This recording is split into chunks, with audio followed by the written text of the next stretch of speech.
Ordinance ఆ గ్రామాల తలరాతలను రాత్రికి రాత్రే తలకిందులు చేసింది. తాము పుట్టి పెరిగిన ప్రాంతాలకు వారిని పరాయి వారిని చేసింది.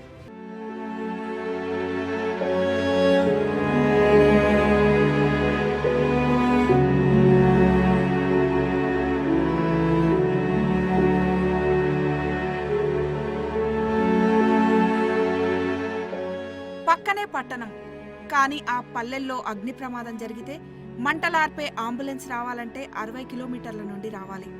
అది వచ్చేలోపు సర్వస్వం బూడిదైపోతుంది. ఆ పరిసరాల్లో ఏదైనా యాక్సిడెంట్ జరిగినా అంతే. అంబులెన్స్ వచ్చేసరికి ప్రాణాలు పోతాయి. పక్కనే పట్టణం ఉందిగా, ఎందుకీ పరిస్థితి అంటారా? కానీ పట్టణంతో పాటే వారికి వీరికి మధ్య ఓ విభజన రేఖ ఉంది. అదే పుట్టి పెరిగిన ఆ నేలతో వారి బంధాన్ని నిలువునా తెగ్గోసింది. వారి జీవితాలను చిన్నాభిన్నం చేస్తూ 9 ఏళ్లుగా వారికి మనశ్శాంతిని దూరం చేస్తుంది.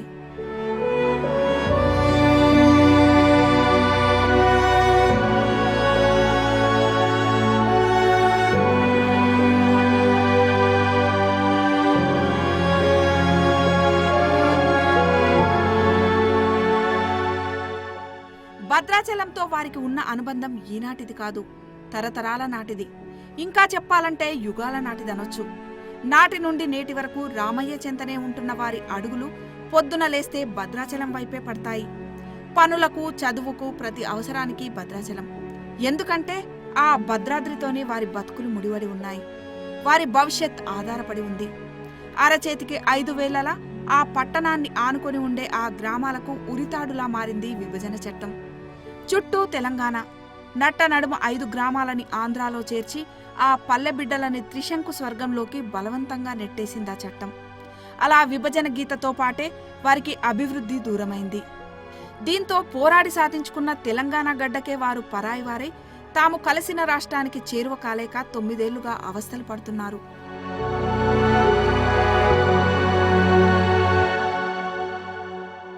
మేము ఎటు కాకుండా అయినాం. మాకు ఏ సౌకర్యం కూడా లేదు. ఒక హాస్పిటల్కి పోవాలన్నా ఇబ్బంది అవుతుంది. తెలంగాణకి పోతే మీరు ఆంధ్ర ఊళ్ళు అంటున్నారు. పిల్లగాల చదువులు కూడా ఇబ్బందిగా ఉంది. మాకు ఇక్కడ నుంచి ఎటు పోవాలన్నా మాకు 60 కిలోమీటర్ల దూరం పోవాల్సి వస్తుంది. చదువులకు పోవాలంటే పిల్లగాలకు హాస్పిటల్కి పోవాలన్నా భద్రాచలం పోతే కనీసం యాను కూడా పంపటాలి. మాకు హాస్పిటల్కి ఏదైనా సీరియస్ అంటే అంతే. భద్రాచలం ఊరు చివరి నుంచి మమ్మల్ని ఆంధ్రాలో కలిపారు.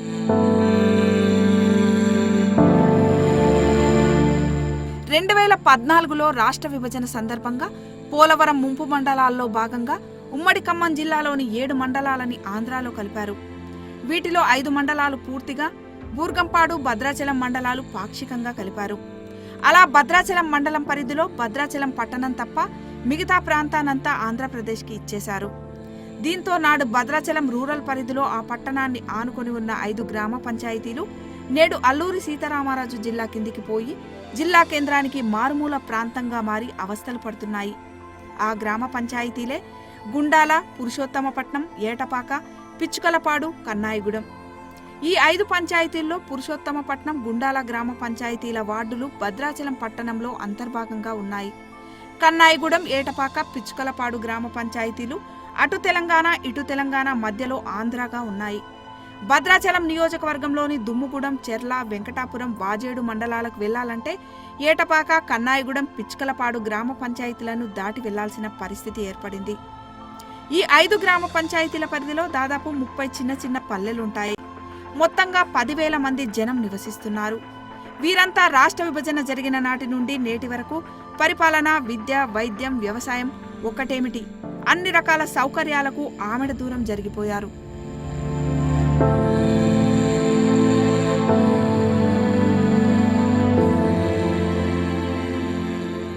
భద్రాచలంతో మేము గత పూర్వం నుంచి త్రేతాయుగం నుంచి రామాలయం కానీ, ఇటు పర్ణశాల కానీ, అటు గుండాలు కానీ, పురుషోత్తపట్నం కానీ మా పూర్వం నుంచి కూడా ప్రజలు రామాలయానికి అనుసంధానంగా ఈ గ్రామ పంచాయతీలు ఉండేవి. మన రాష్ట్ర విభజన టైంలో మా గ్రామాలను తీసుకెళ్ళి ఆంధ్రప్రదేశ్ విడిపోయి తెలంగాణ రాష్ట్రం, ఆంధ్ర రాష్ట్రం ఎడదీసి మమ్మల్ని తీసుకుపోయి పాడేరు జిల్లాలో కలిపారు. మేము చాలా ఇబ్బందులు పడుతున్నాం. ఇవాళ భద్రాచలంలో మా పిల్లలు కానీ, మేము కానీ గత ఏది ఉన్నా చిన్న విషయానికి హాస్పిటల్ కానీ, స్కూళ్ళు కానీ అక్కడ చదువుకొని ఈ రోజు వరకు మేము ఉన్నాం.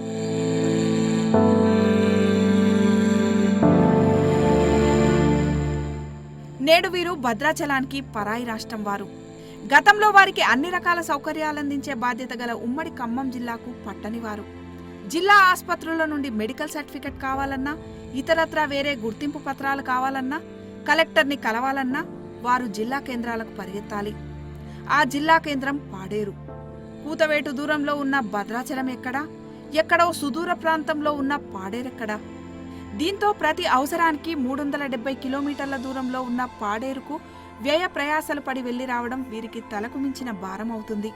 డివిజన్ కేంద్రమైన రంపచోడవరమైన వీరికి సమీపంలో ఉందా అంటే అది కూడా 150 కిలోమీటర్ల దూరంలో ఉంది. బస్సు సౌకర్యమైన అందుబాటులో ఉందా అంటే అది లేదు. 3 బస్సులు మారి వెళ్లాలి. దీంతో నేటికి చాలా మంది జిల్లా కేంద్రాల ముఖమే చూడలేదు.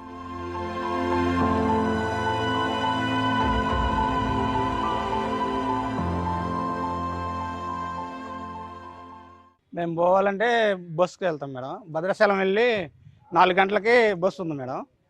4 గంటలకి వెళ్తే అక్కడ 9 గంటలకు వెళ్తామండి. రంపచోడవరం గట్ట వెళ్ళాలండి కోర్టు కాడికి. మళ్ళీ ఆడ 12 గంటలకి గట్ట వచ్చింది అనుకో మేడం, ఇక్కడ 4 గంటలకు వస్తాం. లేదంటే మళ్ళీ ఆడ 5 గంటలకి తీర్పు వచ్చింది అనుకోండి కోర్టు, అయితే ఇక్కడికి వచ్చేయాక నైట్ 1 గంట 2 అయింది మేడం. అంత ఇబ్బంది అయింది. ఆ గుట్లలో ఏదైనా సెట్ పడిపోతే ఇక వచ్చే పని లేదు మేడం. ఆడ అయిపోతాం మధ్యలో అడవిలో ఘాటి మీద మేడం. జిల్లా కేంద్రానికి పోవాలంటే ఒక 2000 అవుతుంది మేడం ఛార్జ్ ఒక మనిషికి. పోయి వస్తే 2000 అవుతుంది. మామూలుగా రంపచోడవరం అయితే ఒక 1000 రూపాయలు అవుతుంది మేడం పోయి రావాలంటే. ఇబ్బంది మేడం, చాలా ఇబ్బంది అండి. ఏదైనా సబ్ కలెక్టర్ దగ్గరికి వెళ్ళాలన్నా చింతూరు లేదా పాడేరు, కలెక్టర్ గారిని కలవాలంటే పాడేరు. ఇప్పుడు చింతూరులో కూడా ఐటీడీ లేదండి, పాడేరు పంపిస్తున్నారు. పాడేరు వెళ్ళాలంటే కనీసం ఒక రోజు వెళ్ళటం ఒక రోజు రావటం, బస్సు సౌకర్యాలు కూడా పూర్తిగా తెలియదండి మాకు. ఇక్కడ పరిస్థితి అట్లా ఉంది.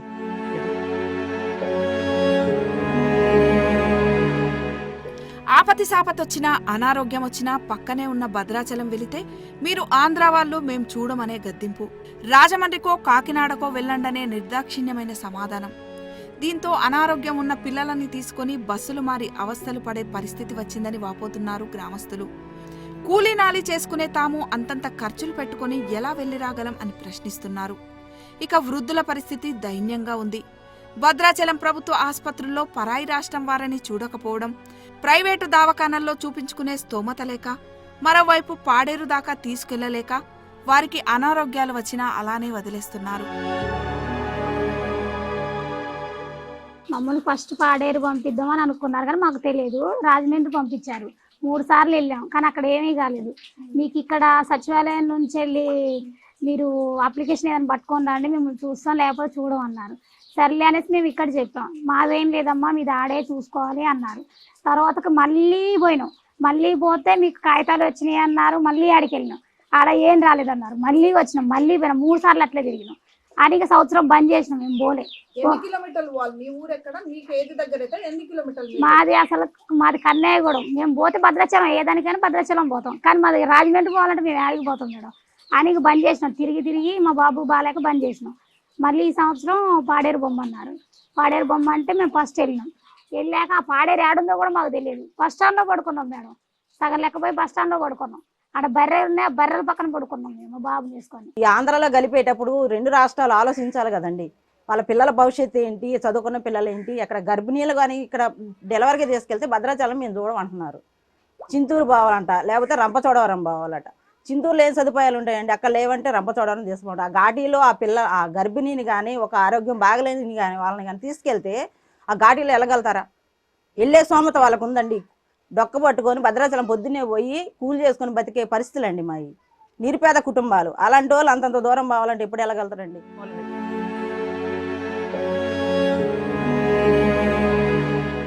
చదువులు, స్థానికత పరంగా కూడా ఈ 5 గ్రామ పంచాయతీలకు చెందిన యువత తీవ్ర ఇబ్బందులు ఎదుర్కొంటున్నారు. చదివింది తెలంగాణలో, ప్రస్తుతం ఉన్నది ఆంధ్రప్రదేశ్లో. దీంతో ఆంధ్రాకి వెళితే మీరు 1 నుండి 7వ తరగతి వరకు ఇక్కడ చదవలేదు, మీరు ఇక్కడి ఉద్యోగాలకు స్థానికులు కాదంటున్నారని, తెలంగాణకు వెళ్తే మీ నివాసం, ఆధార్ కార్డులు అన్ని ఆంధ్రాలో ఉన్నాయి కాబట్టి మీరు ఇక్కడ స్థానికులు కారనే సమాధానం వస్తుందని, దీంతో తాము ఉద్యోగాల విషయంలో తీవ్రంగా నష్టపోయామని, ఇప్పటికైనా తాము ఏ ప్రాంతానికి స్థానికులమవుతామో తెలియజేయాలని డిమాండ్ చేస్తున్నారు.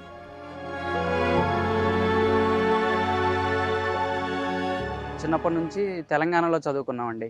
మా చదువంతా తెలంగాణలోనే జరిగింది. కానీ మేము ఆంధ్ర వెళ్తే మీరంతా తెలంగాణలో చదువుకున్నారు, మీకు అక్కడ ఉద్యోగాలు ఉండవని చెబుతున్నారు. అదే తెలంగాణకి వెళ్తే తెలంగాణ వాళ్ళు, మీరు ఆంధ్ర ప్రజలు, మీకు ఇక్కడ కుదరదు ఉద్యోగాలకని వాళ్ళు చెబుతున్నారు మేడం. మేము ఆంధ్రాకి చెందుతామా తెలంగాణకి చెందుతామా అన్నది మాకు ఇక్కడ ప్రభుత్వం కానీ అక్కడ ప్రభుత్వం కానీ మాకు చెప్పాలి మేడం. మేము చిన్నప్పటి నుంచి చదువులన్నీ తెలంగాణలో చదువుకోవటం వల్ల మా సర్టిఫికెట్లు అవన్నీ మాకు తెలంగాణనే ఉన్నాయి మేడం. మాకు ఆంధ్ర నుంచి ఏం సపోర్ట్ లేదు మాకు ఉద్యోగాల పరంగా. తెలంగాణ వాళ్ళు మీదో ఆంధ్ర మీకేం ఉండదు తెలంగాణలో అని వాళ్ళు చెబుతున్నారు మేడం. పిల్లల్ని ఇక్కడ నుంచి 7వ తరగతి వరకు పక్కనే ఉన్న భద్రాచలంలో జాయిన్ చేయించాం. అక్కడ చదువుకున్న పిల్లలు 10th ఇంటర్మీడియట్కి వచ్చిన తర్వాత 1 to 7th క్లాస్ జరిగితే వాళ్ళ స్థానికత అదే అవుతుంది. సో అక్కడ 10th 7th అయిన తర్వాత మళ్ళీ 8th రావాలన్నప్పుడు అమ్మఒడి అని ఒకటి ఉంటుంది. అమ్మఒడి పడాలంటే మళ్ళీ పిల్లల్ని ఇక్కడికి వెంటనే ట్రాన్స్ఫర్ చేయించేసి ఆంధ్రలో జాయిన్ చేయించారు. తర్వాత వాళ్ళు 10th అయిన తర్వాత ఇంటర్మీడియట్కి వచ్చిన తర్వాత వీళ్ళు రేపొద్దున ఇంటర్మీడియట్ డిగ్రీ అయిన తర్వాత ఎంప్లాయ్మెంట్కి పోవాలంటే వీళ్ళు స్థానికత తెలంగాణ 1 to 7th స్థానికత చూస్తుండు. ఆధార్ కార్డు రేషన్ కార్డు చూసినట్లయితే ఆంధ్రాలో ఉంది. దీనివల్ల ఏమవుతుందని మీరు ఆంధ్ర కాబట్టి Aadhaar ration card income certificate caste అన్ని మీ విలేజ్లో ఆంధ్రాలో ఉన్నాయి, మాకు సంబంధం లేదు అని రిజెక్ట్ చేయటం. దానివల్ల చదువుకున్న పిల్లలు నిరుద్యోగులతో పడి కూలీలుగా తయారవుతున్నారు. ఏ ఉద్యోగానికి మేము ఇటు ఎక్కడ లోకల్ అనేది మాకే అర్థం కాని పరిస్థితి. కనీసం ఆంధ్రాలో ఉన్నాం, ఆంధ్రాలోనే లోకల్ అయి ఉండాలా, లేదా తెలంగాణలో చదివారు తెలంగాణ అయినా లోకల్ అయి ఉండాలి. రెండు పక్కల ఏ జాబులకి కానిస్టేబుల్ ఉద్యోగాలు ఏర్పడ్డాయి, పిల్లలు దానికి ట్రై చేశారు, లేదు అవకాశం లేదు. వాస్తవంగా ఇక్కడ పరిస్థితి ఏంటంటే మారుమూల ప్రాంతం అయిపోయింది. మేము కూడా తెలంగాణ కోసం కొట్లాడినాం, పోలీసు వాళ్ళతో దెబ్బలు కూడా తిన్నాం. కానీ ఇంత దారుణంగా అసలు మాకే తెలియకుండా మమ్మల్ని ఈ విధంగా మారుమూల ప్రాంతంలో పడేస్తారని మేము ఊహించలా. కానీ పరిస్థితి ఏంటంటే భద్రాచలం తెలంగాణ చేసేసి మమ్మల్ని ఆంధ్ర చేసేసి మళ్ళీ మా పక్క ఊరు నుంచి తెలంగాణ చేసేసారు. అసలు మమ్మల్ని తెలంగాణలో కలపకపోవడానికి కారణం అంటూ ఏం అర్థం కావట్లే. ఒకవేళ ఇక్కడ ఏమన్నా ఆంధ్రాకు ఉపయోగపడే గనులు ఏమైనా ఉన్నాయా, లేకపోతే ఇంకేదన్నా ఉందా? ఏమీ లేదు.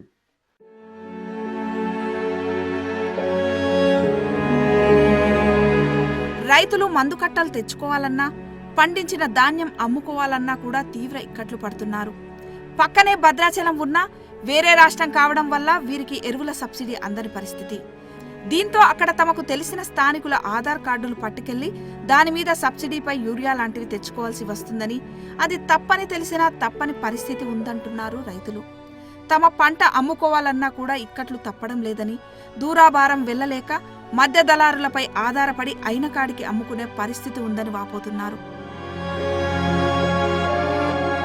షాపుల దగ్గరికి వెళ్తే వాళ్ళ ఆధార్ కార్డు తీసుకురండి, ఆధార్ కార్డు ఉంటేనే మీకు మందులు ఇవ్వడం జరుగుద్ది. మాది తెలంగాణ కాబట్టి తెలంగాణ షాపులో మీకు ఇవ్వరు, ఆంధ్ర కాబట్టి ఆంధ్ర తీసుకుని మీరు అనేటువంటి ఇబ్బందులు రైతులకు ఉన్నాయి. చదువుకునే పిల్లల దగ్గర నుంచి మొదలుకొని లేబర్కి, రైతులకి, అన్ని వర్గాలకు వాళ్ళకి అన్ని రకాల ఇబ్బందులు ఉన్నాయి. మందు కట్టలకు వెళ్తే మందు కట్టలు వాళ్ళు ఎవరు తెలంగాణ ఆధార్ కార్డు తెస్తే ఇస్తామన్నారు, లేకుంటే ఆంధ్ర వెళ్ళిపోయి మన తోటపల్లి వెళ్ళండి అంటున్నారు. ఎవరైనా ఆధార్ కార్డు మీలాంటి ఎవరు తెలంగాణలో ఎవరు ఉంటే తీసుకెళ్తే అప్పుడు ఇస్తారు, లేకుంటే ఎవరైనా 2 సార్లు 3 సార్లు వెళ్ళాను, 3 సార్లు కూడా అదే పరిస్థితి. ఎవరైనా అయితే రైతులు తెలంగాణలో ఎవరైనా తెలిసిన వాళ్ళు తీసుకెళ్తే అది ఇస్తున్నారు, లేకుంటే ఎవరైనా వెళ్ళిపోమంటారు.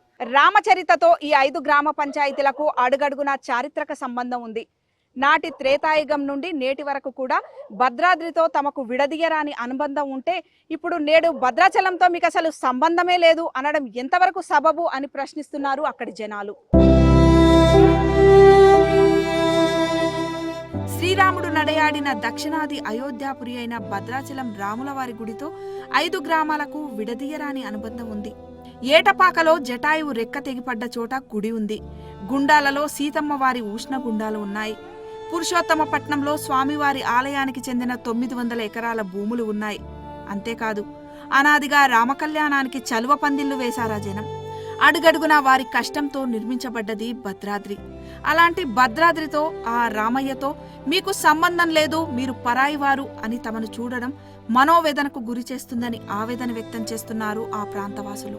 ఆ రామాలయానికి కూడా భద్రాచలంలో ఎడదీసి ఒక చిన్న దీవిలాగా పెట్టారు. ఆ భద్రాచలానికి అనుసంధానంగా మా గ్రామ పంచాయతీలు పురుషోత్తపట్నం గ్రామం కానీ, అక్కడ రామాలయానికి 1200 ఎకరం పురుషోత్తపట్నం భూములు రామాలయం సంబంధించినవి ఉన్నాయి. ప్రతి భక్తులు కూడా రామాలయానికి వచ్చి అక్కడ ఉష్ణగుండాలు వెళ్ళి కూడా అక్కడ చూసేవాళ్ళు. పురుషోత్తపట్నం గ్రామంలో కూడా అక్కడికి వెళ్ళేవాళ్ళు. ఎటపాక కూడా జటాయు పక్షిని చూస్తానికి ఇక్కడ ఆ కాలు చూస్తానికి ఎటపాక కూడా వచ్చేవాళ్ళు. దీనికి కొద్దిగా ముందు ఒక 25 కిలోమీటర్లు పోతే పర్ణశాల ఉన్నది.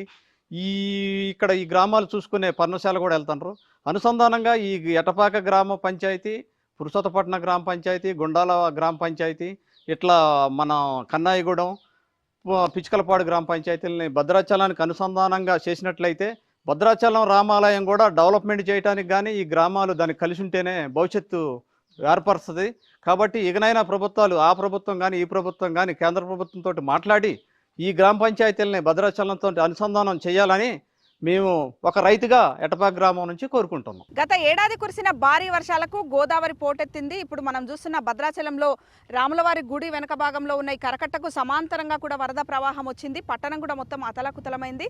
రాబోయే రోజుల్లో పోలవరం ప్రాజెక్టు కనుక పూర్తయితే ఈ భద్రాచలం పట్టణం అనేది చాలా ప్రమాదంలో ఉంటుందని హెచ్చరికలు కూడా వస్తున్న నేపథ్యంలో ఈ కరకట్ట ఎత్తు పెంచుకోవాలన్నా, దీనికి రిపేర్లు చేయాలన్నా ఈ 5 గ్రామ పంచాయతీలు ఏవైతే ఆంధ్రప్రదేశ్లో ఉన్నాయో అవి తెలంగాణలో కలుస్తామంటున్నాయో వాటిని కలిపితేనే సాధ్యమవుతుంది. ఎందుకంటే ఏటపాక నుండి భద్రాచలం వరకు దాదాపు 5 కిలోమీటర్ల మేర ఈ కరకట్ట ఉంది. ఈ కరకట్ట ఎత్తు పెంచుకోవాలన్నా, రిపేర్లు చేయాలన్నా అవి తెలంగాణలో కలిస్తేనే సాధ్యమవుతుంది.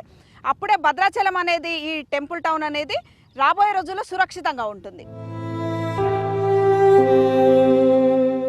వరదలు వస్తే తమ జిల్లా యంత్రాంగం ఇక్కడికి వచ్చే పరిస్థితే ఉండదని, దీంతో గత ఏడాది వరదల సమయంలో తెలంగాణ అధికార యంత్రాంగమే సహాయం చేసిందని, ప్రతిసారి వారిపై ఆధారపడలేమని, కాబట్టి తెలంగాణలో అంతర్భాగంగా ఉంటే తమకు సహాయం పొందడం హక్కుగా ఉంటుందని, సహాయం కూడా త్వరితగతిన అందే అవకాశం ఉంటుందని, అంతేకాక గోదావరి వరదల సమయంలో తమ పొలాలన్నీ ముంపునకు గురవుతాయని, కేవలం గ్రామాలు మునగవు కాబట్టి తమను పోలవరం ప్యాకేజీ జాబితాలో కూడా చేర్చలేదని, అలాంటి తమ గ్రామాల వల్ల ఆంధ్రప్రదేశ్కి ఎటువంటి ఉపయోగం లేదని, ఒకవేళ తమ గ్రామాలే కావాలంటే తమకు పోలవరం ముంపు ప్యాకేజీ ఇచ్చి తమను కూడా ఇక్కడి నుంచి తరలించి వేయాలని కోరుతున్నారు గ్రామస్తులు.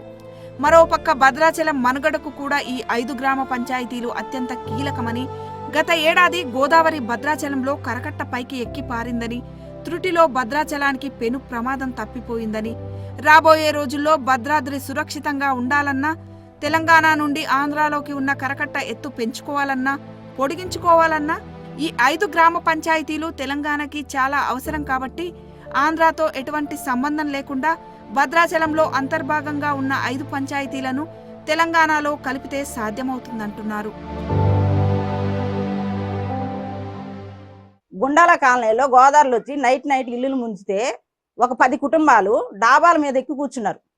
మమ్మల్ని కాపాడండి కాపాడండి అనేసి గోడిని ఏడిశారు. ఆంధ్ర వాళ్ళు ఎవ్వరూ పట్టించుకోలే. మళ్ళీ తెలంగాణలో ఉన్న భద్రాచలం అందుబాటులో ఉంటే అక్కడ ఉన్న కలెక్టర్ గారు, ఎమ్మెల్యే గారు వచ్చి వాళ్ళ కుటుంబాలని సురక్షితమైన ప్రాంతాల్లో లాంచీలో తీసుకెళ్లి వాళ్ళని కాపాడారు. అదే వాళ్ళు పట్టించుకోరు. మా పరిస్థితి ఏంటండి? ఇంకొంచెం ఎక్కువైంది అనుకో గోదావరి, ఆ కుటుంబాలు ఎంత గోదావరిలో కొట్టుకుపోయాయి కదా. ఏంటండి ఈ ఘోరమైన పరిస్థితులు మాకు ఎందుకు చెప్పండి? మమ్మల్ని తెలంగాణ కలిపితే ఈ ఇబ్బందులే ఉండవు కదా మాకు. తమని ఆంధ్రాలో కలిపేటప్పుడు తమ గ్రామాల్లో గ్రామ సభలు పెట్టకుండా, ప్రజాభిప్రాయానికి విలువనివ్వకుండా ఏకపక్షంగా వ్యవహరించి కలిపారని, ప్రజాభిప్రాయాన్ని అనుసరించి తమను తెలంగాణలో కలపాలని 5 గ్రామ పంచాయతీలంతా గ్రామ సభల్లో ఏకగ్రీవ తీర్మానాలు కూడా చేశారు.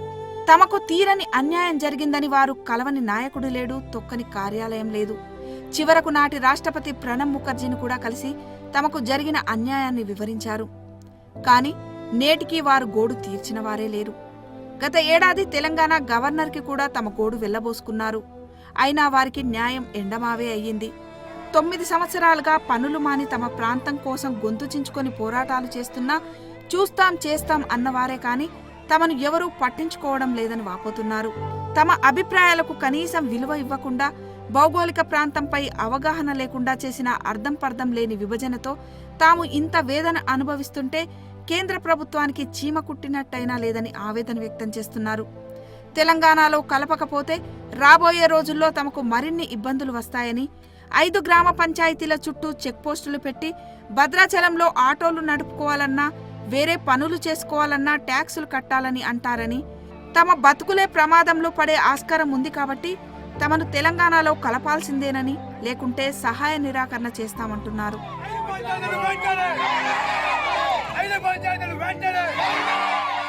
అంటే మేము రాష్ట్రం విడిపోయిన దగ్గర నుంచి కూడా అనేక పోరాటాలు చేసాం. మనం రాస్తారోకాలు చేసాం, భద్రాచలంలో ధర్నాలు చేసాం, భద్రాచలం బందీ పిలుపునిచ్చాం. అదేవిధంగా అంటే ఈ 5 పంచాయతీల ప్రజలు కూడా భద్రాచలం కేంద్రంగా ఇటు 5 గ్రామ పంచాయతీల్లో దశల వారీగా అనేక పోరాటాలు చేసాం. ఇక్కడికి వస్తారు, భద్రాచలం వస్తారు, టెంపుల్కి వస్తారు. ఈ 5 గ్రామ పంచాయతీలు త్వరలోనే తెలంగాణ కలుస్తాయంటారు. అవతలకి వెళ్తారు, ఇక పట్టించుకోరు ఏ ప్రజాప్రతినిధులైనా. స్వయంగా పువ్వాడ అజయ్ కుమార్ గారి యొక్క సొంత నియోజకవర్గం కూడా భద్రాచలం నియోజకవర్గం, ఆయన పుట్టి పెరిగింది కూడా భద్రాచలం నియోజకవర్గం. అటువంటి రాష్ట్ర స్థాయిలో ఉన్న నాయకులు కూడా దీని మీద ఒక ప్రత్యేక శ్రద్ధ అనేది చూపెట్టట్లేదు. ఎందుకంటే వాళ్ళు పుట్టి పెరిగిన ఊరు కాబట్టి అటు ఇటు తెలంగాణ మధ్యలో ఆంధ్ర ఉన్నాయి. వాళ్ళు వెళ్ళాలన్నా కానీ, రేపు తెలంగాణ ప్రాంతంలో పర్యటించాలన్నా కానీ 5 గ్రామ పంచాయతీల నుంచి ఆంధ్ర దాటుకుంటూ తెలంగాణలోకి వెళ్ళాల్సిన పరిస్థితి ఏర్పడింది. జిల్లా కలెక్టర్ గారు వెళ్ళినా, భద్రాచలం ఎమ్మెల్యే గారు వెళ్ళినా కానీ 5 గ్రామ పంచాయతీల నుంచి వెళ్ళాలి. అటువంటి భద్రాచలానికి ఒక ప్రత్యేకమైన ప్రాముఖ్యత ఉంది. తెలంగాణ వాళ్ళు పట్టించుకోవట్లేదు మేడం, తర్వాత ఆంధ్ర వాళ్ళు కూడా పట్టించుకోవట్లేదు. ఏమన్నా అంటే ఈ చివరికి వచ్చేసరికి మాకు ఏది అందట్లే. ఇటు ఈయనైతే అసలే పట్టించుకోడు, ఆ జగన్ ఏమన్నా పట్టించుకోవాలన్నా ఈ చివరికి వచ్చేవరకు ఏది అందదు మాకు. మా ఊరు మరీ ఘోరంగా ఉంది మేడం, ఎందుకంటే ఇది అసలు జనాభా లెక్కలోనే లేనట్టుగా ఉంది. ఈ ఊరు పేరు గుండాల కాలనీ ఎటపాక మండలం. అంటే ఈ 7 పంచాయతీలు, ఈ 4 పంచాయతీలు, 5 పంచాయతీలు ఇలా కలిపితే మేడం మాకు కొంచెం సేఫ్టీగా ఉంటుంది. మేము కోరుకునేది అదే. తెలంగాణ ఉన్నప్పుడు మాకు భద్రాచలం వెళ్ళేది బాగానే ఉండేది. ఇక్కడ ఆంధ్ర చేసాకనే మాకు ఈ ఇబ్బందులు ఎదురైనాయి మేడం బాగా. కనీసం మాకు ఇప్పుడు ఎటు పోవాలన్నా మార్గం లేదు, ఏమీ లేదు. గోదావరిలో ఒకటి వస్తుంది, తర్వాత ఈ ఆడవాళ్ళ విషయంలో ఏదైనా హాస్పిటల్ పోవాలన్నా ఏదైనా ఇబ్బందులు ఉన్నాయి. పిల్లల చదువుల విషయం కూడా చాలా ఇబ్బంది ఉన్నాయి మేడం. ఇటు తెలంగాణ కాకుండా ఇటు ఆంధ్ర కాకుండా బాగా ఇబ్బంది పడుతున్నారు. రేపు పొద్దున ఏమంటే చెక్ పోస్ట్ వస్తాయి బోర్డర్స్లో. మీరేమంటారు, మీరు భద్రాచలం తెలంగాణ వెళ్ళాలంటే మీకు ఐడెంటిటీ కావాలి, మీకు వెళ్ళడానికి లేదు అని చెప్పేసి కనీసం 2 వీలర్స్ కానీ 4 వీలర్స్ కానీ ఆటోల మీద జీవనం చెందే వాళ్ళు దాదాపు లేదంటే ఒక 50 ఫ్యామిలీస్ ఉన్నాయి. వీళ్ళు రేపు పొద్దున ఆంధ్ర నుంచి తెలంగాణకి వెళ్ళి తోలుకోవాలంటే వీళ్ళకి చాలా ఆర్సీ బుక్ అని రకరకాల ఐడెంటిటీ ఉంటుంది, నేటివ్ ఐడెంటిటీ. దాని ఇబ్బందులు అవుతారు, వాళ్ళు కూడా ఇబ్బంది పడే అవకాశం ఉంది. ఇది భవిష్యత్తులో జరగబోయేది. ఇక్కడ నుంచి చూస్తే ఇప్పుడు పాడేరు అని ఉంది. ఇక్కడ దాదాపు 500 కిలోమీటర్ల దగ్గరకు ఉంది. అది ఆ పాడేరు ఎక్కడ ఇప్పటి వరకు కూడా మాకు తెలియదు. పాడేరు మేము వెళ్ళాలంటేనే 1-2 రోజులు ప్రయాణం. అదే కామన్ పర్సన్, ఒక గిరిజనులు కానీ, ఎస్సీలు కానీ, పేద వర్గాల వాళ్ళు జిల్లా కలెక్టర్తో పని ఉందంటే వెళ్ళాలంటే వాళ్ళు వెళ్ళి రాలేని పరిస్థితి. కాబట్టి మీరు ఇందాక చెప్పినట్టు పాలనాపరంగా దగ్గరగా ఉండాలి కానీ పాలనాపరంగా దూరంగా చేశారు. కనీసం ఇక్కడ ఎటువంటి సదుపాయాలు లేకపోవడం మూలంగా చాలా దుర్భరమైన పరిస్థితిలోనూ అవసరమైతే మా 5 పంచాయతీలు కూడా త్వరలో సహాయ నిరాకరణ ఉద్యమం చేపట్టాలని చెప్పేసి కూడా అనుకున్నాం.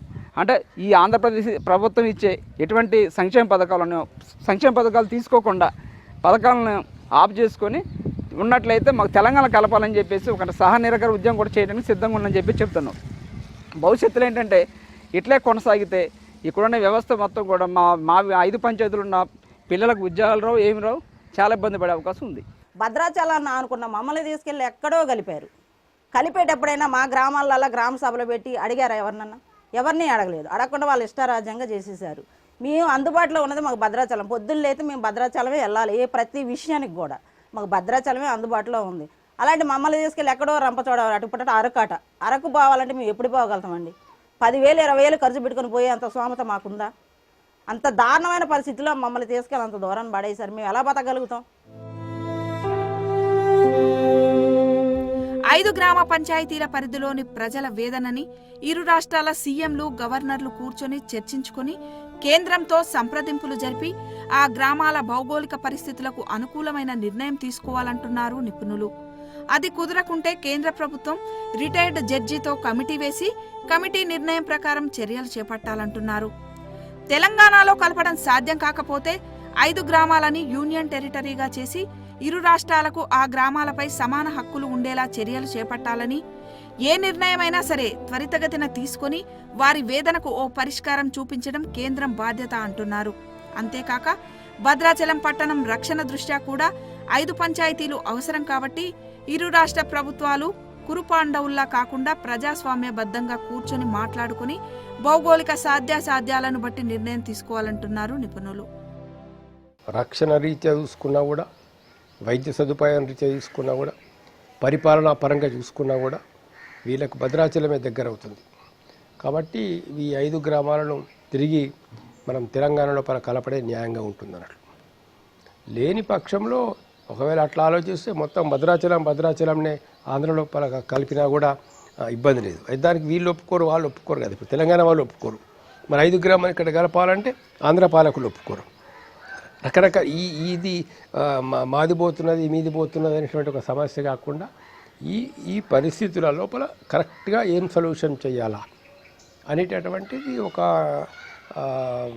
పక్షపాతం లేకుండా ఒక రకంగా ఎవరైనా రిటైర్డ్ జడ్జెస్తో కానీ మిగతా వాళ్ళతో ఒక ఎంక్వైరీ చేయించి ఆ ఎంక్వైరీ రిపోర్ట్ ఆధారంగా కేంద్ర ప్రభుత్వం చర్యలు తీసుకోవాలి. జియోగ్రాఫికల్గా కొన్ని ఇబ్బందులు వస్తాయి అని అప్పుడు ఆలోచన చేయకపోవడం తప్పది. దానివల్ల ఏమైందంటే ఇప్పుడు మిగతా ఆ 7 మండలాల్లో 4-5 మండలాలు పెద్ద ఇష్యూ కాదు, కానీ ఎక్స్క్లూజివ్లీ భద్రాచలం ఏదైతే ఉందో టెంపుల్ చుట్టూ ఉన్న గ్రామాలు అవి నిజంగానే పోలవరం ప్రాజెక్టు దృష్ట్యా తీసుకున్నారా, అసలు పోలవరం సంబంధమే లేకుండా రామాలయం అనే దాని మీద ఒక దృష్టి వేసి అంతర్లీనంగా ఇంకో ఎజెండా పెట్టుకొని ఆ గ్రామాలు తీసుకున్నారా తెలియదు. కానీ తెలంగాణకి ఇచ్చేస్తే నిర్వహణ సౌలభ్యంగా ఉంటుందంటే ఇచ్చేసేయాలి, ఏముంది దీంట్లో. ఇవేమన్నా కౌరవులు పాండవులు భూముల కోసం కొట్లాడుకున్న కురుక్షేత్ర కాలం కాదు కదమ్మా, ఇది డెమోక్రసీలో చర్చ జరగాలి. పౌర సమాజం నుంచి కూడా కొంతమంది ప్రతినిధులను పిలిచి ఏది యోగ్యమైంది, ఏం చేస్తే కరెక్ట్, ఒకవేళ అక్కడే ఉంటే వాళ్ళకి ఏం గ్యారంటీ, వాళ్ళ జీవన ప్రమాణాలకు కానీ బతుకు తెరుగు కానీ భౌగోళికంగా వాళ్ళని ఎవరైనా అటెండ్ కావడానికి కానీ ఉన్న సాధ్యాసాధ్యాలు పరిశీలించాలి. లేదు అంటే ఏది సాధ్యమవుతుందో, ఒకవేళ తెలంగాణ నుంచే సాధ్యమైతే తెలంగాణకి ఇచ్చేసేయాలి ఆ గ్రామాలని. ధర్నాలు చేసి ఏడ్చి మొత్తుకొని చెప్తున్నా తమ గోడు భద్రాద్రి రాముడికి వినిపిస్తుంది, కానీ నిత్యం అయోధ్య పేరు చెప్తూ రామజపం చేసే కేంద్రానికి ఎందుకు వినిపించడం లేదని నిలదీస్తున్నారు 5 గ్రామ పంచాయతీల జనం.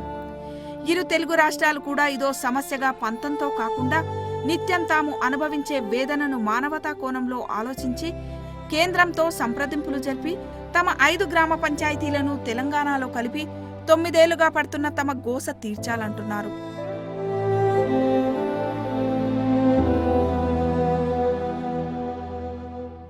సరైన భౌగోళిక అవగాహన లేకుండా చేసిన విభజన వల్ల తాము పాలనాపరంగా విద్యా వైద్యపరంగా తీవ్ర వెనుకబాటుతనానికి లోనవుతున్నామని ఇరు తెలుగు రాష్ట్రాలు కూడా మానవతా కోణంలో తమ పట్ల ఆలోచించి కేంద్ర ప్రభుత్వంపై ఒత్తిడి పెంచి తమకు న్యాయం చేయాలని, అప్పుడే తమ గ్రామాల్లో వెలుగులు విరజిమ్ముతాయంటున్నారు ఈ గ్రామస్తులంతా. కెమెరామెన్ సతీష్తో రమ, బిగ్ టీవీ, కన్నయ్యగూడెం నుండి.